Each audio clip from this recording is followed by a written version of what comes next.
আসসালামু আলাইকুম রহমতুল্লাহি ওয়া বারাকাতুহু। আজকে আমি আমার বন্ধুকে দেখতে আসলাম। সত্যি অসাধারণ তার অফিস এবং কাজকর্ম। আমাকে অন্যরকম অনুভূতি এনে দিয়েছে। আমার জানি জিগার দোস্ত, তোদের অনেক মিস করি। তোরা যেখানে থাকিস না কেন, তোরা ভালো থাক, এই দোয়াই করি।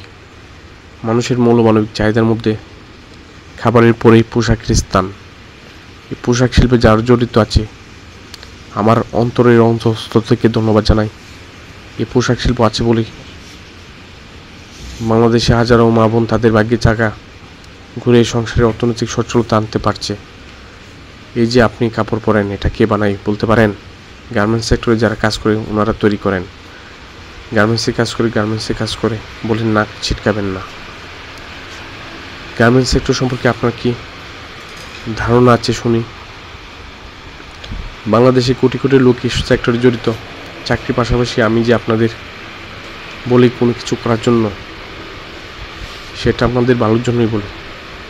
প্রথম ধাপ ছিল ইংরেজিতে কমিউনিকেশন, দ্বিতীয় ধাপ হলো কম্পিউটার চালানো।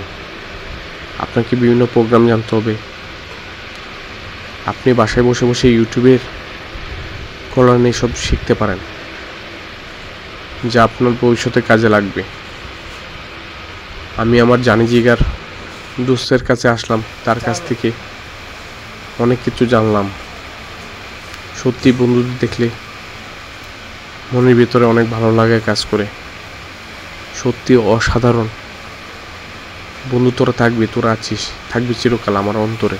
বন্ধুত্বের সম্পর্ক হওয়া উচিত বিশ্বাস, সম্মান ও সহযোগিতা উপর ভিত্তি করে গড়ে ওঠে।